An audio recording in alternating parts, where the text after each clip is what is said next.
Hey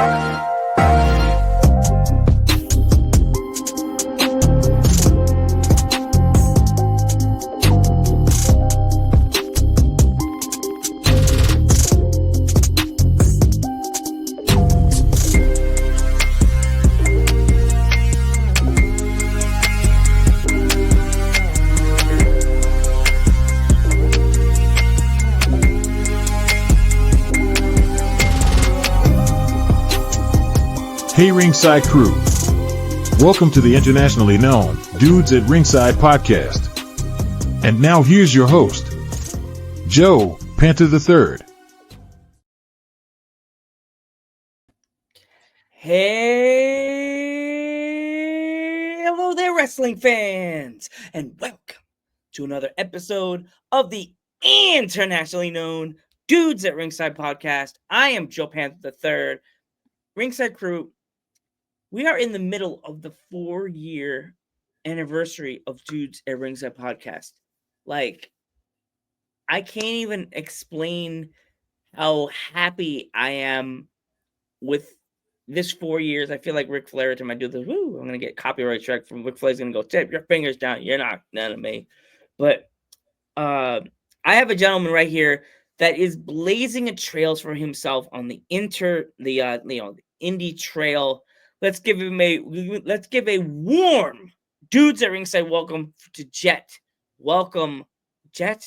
Please introduce yourself to my internationally known audience. Hey, Joe. Well, thanks for having me, and congrats on 4 years of podcasting. That's honestly fantastic to be able to keep doing that for 4 years.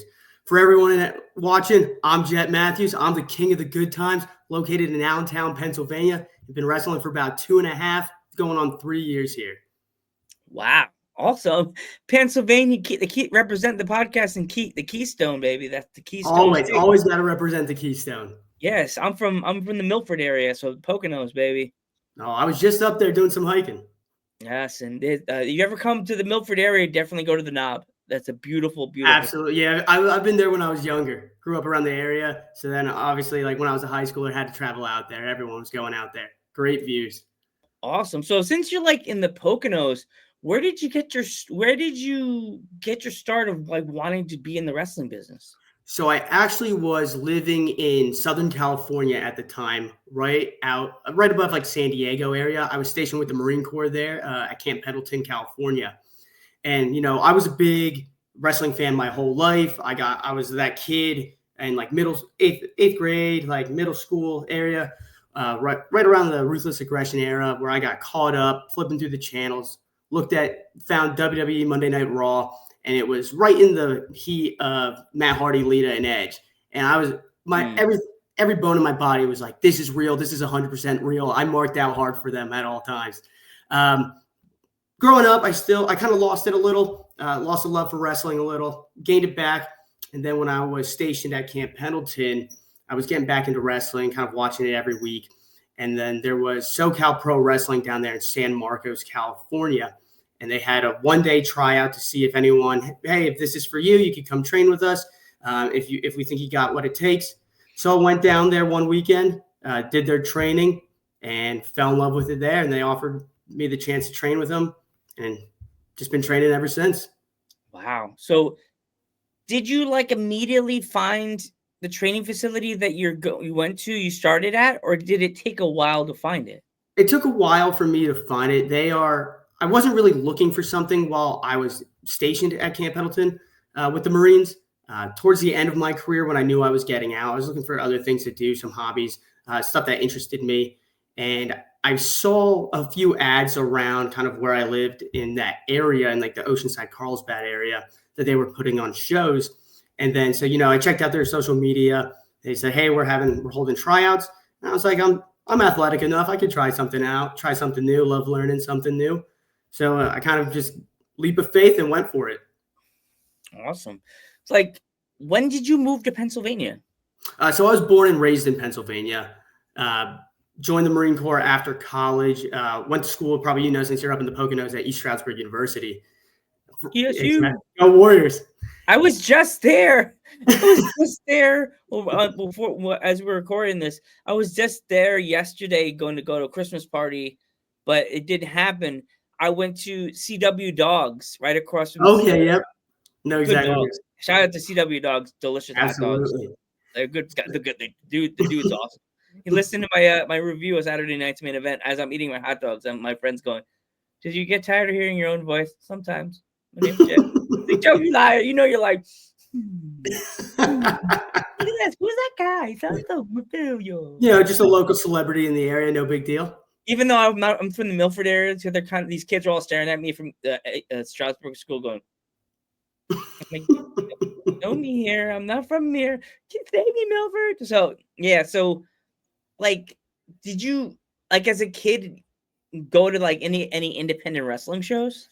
No, I didn't really know anything about the independents. My parents, who now support it like crazy, never wanted to have me watch wrestling. They thought it was, ruthless aggression, attitude era wrestling, still what was going on.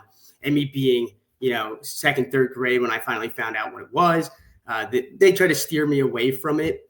And then as a kid, all I really knew was, WWE. I didn't even know independence really existed until I got a little older in high school.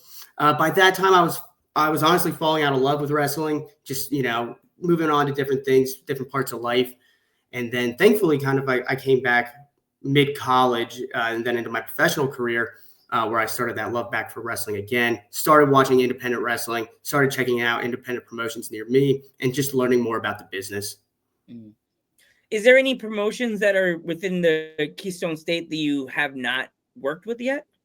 So I actually haven't worked a lot of promotions at all. Currently, my job prevents me from doing anything on Saturday since I work about 6:30 a.m. to 6:30 p.m. on Saturday. So getting to shows on weekends is very tough for me. So y'all have to take personal time off or something like that. Currently going to a new job where I'll have Saturdays off. So looking to kind of hit almost everything that I possibly can and just get my name out there, get more matches under my belt, and continue to grow.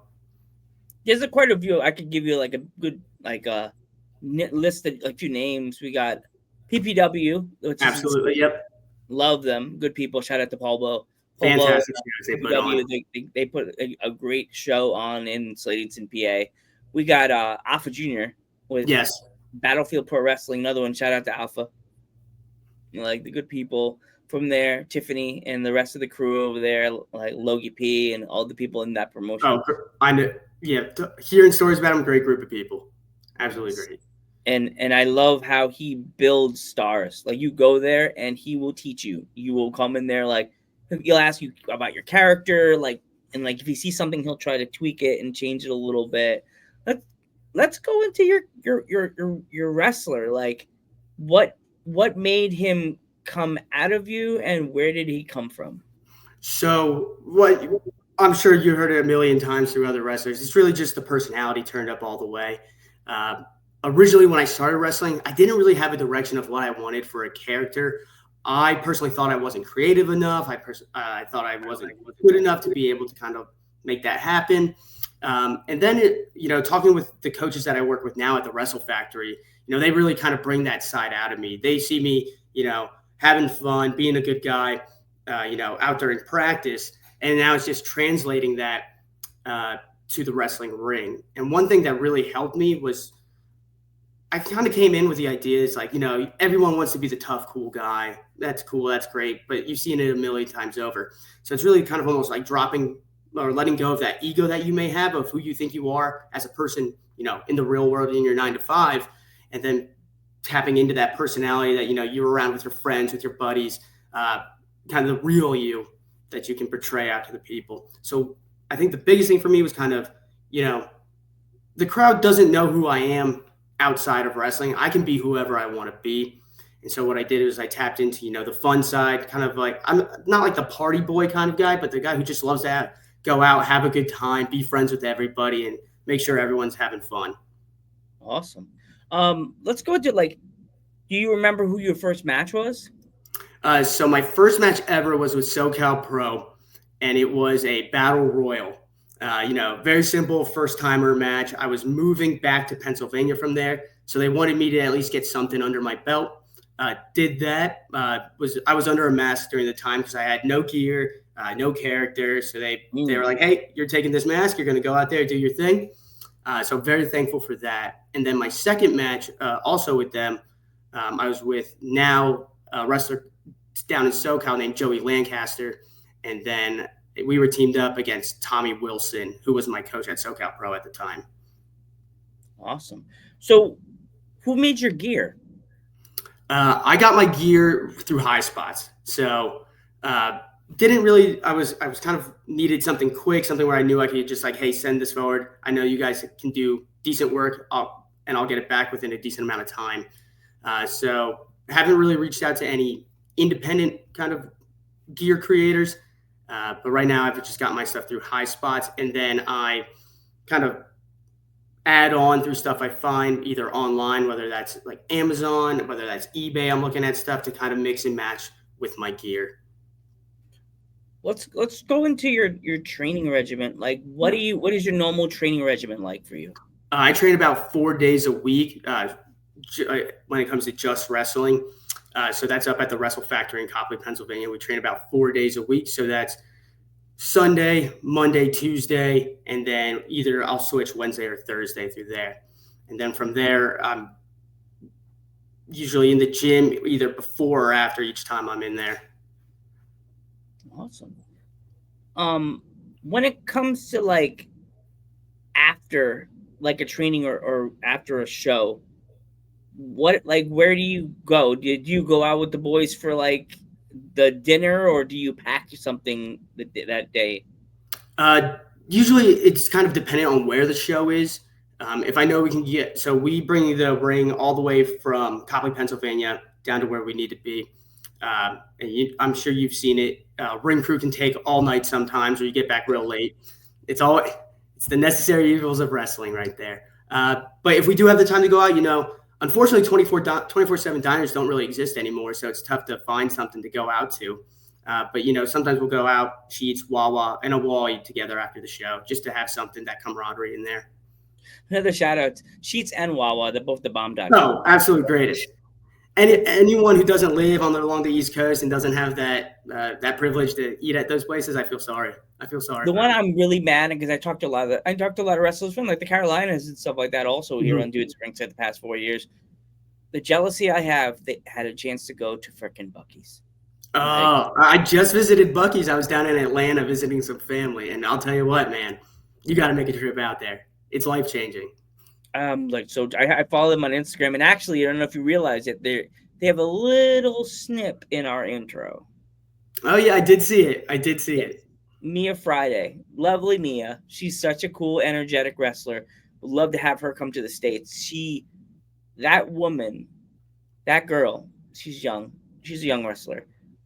Has the outfit of the Ultimate Warrior and the energy of like Lita. Like the girl. Nothing but success coming her way then. What's that? Nothing but success coming for her. Oh, I love Mia. All the shout outs, Mia Friday. She's a fireball. That's a Kickstarter. That's a girl that will. If I saw her on winning a title on AEW or WWE, I don't watch a lot of AEW product, but if I saw the woman win the title of any of the female wrestlers, I'd cry. I'll be like, oh my God, Mia did it. Wow. Like, jeez. So, what do like the day of a show, like the day before a show, do you have your bag packed with your gear and stuff like that? Or do you have to like do it like a few days before until you know what you're bringing? I do. I am one of those overthinkers, so I pack like 3 days before a show. I make sure everything's there. Yeah, I make sure everything's there. I got backup of gear if I need it. I got like a kind of an alternate pair of gear if I'm matching somebody that I'm wrestling for the first time, just to make sure that I'm not leaving anything behind. So I get very anxious and overthink when it comes to me traveling for shows or anything like that, because I don't want to be the guy that left something behind or forgot something and is causing an issue. Yeah, that could be a problem. Like also, when it comes to like your merch, do you have any merch if my fans want to pick anything up? No merch yet, but merch is coming soon. There will be a few things coming out, hopefully here in February. Awesome. If my fans would like to follow you on social media, how can they find you?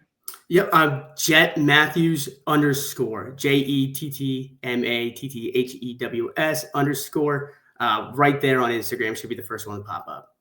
Awesome. If there was any young wrestlers, inspired wrestlers, or young wrestlers that are just getting into the business that would like to do what you're doing, what kind of advice would you have for them? I would tell them first and foremost is just be coachable. Some people are, some people aren't, but being able to listen to feedback that you may not want to hear, take it and then improve on it. I get coached by 3 great coaches, Danny Danger, Oleg the Usurper, and Mike Quackenbush, and I'll have them review some of my matches.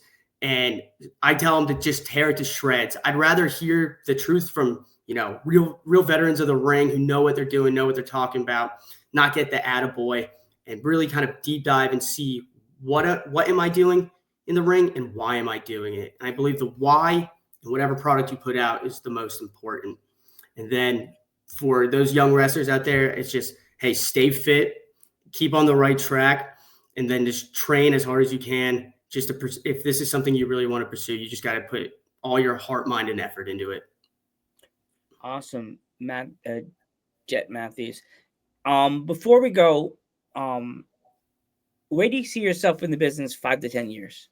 5 to 10 years, I would like to be, larger promotions, doing this as more. I would love to create this as a full-time job. I am 29. I am a little older, but, I still feel young. I still feel healthy. And I believe if I keep training, keep doing what I'm doing, keep putting on good matches for the good people of the Keystone State and all around, get to a level where I can do this full-time, or it's the majority of my time spent wrestling.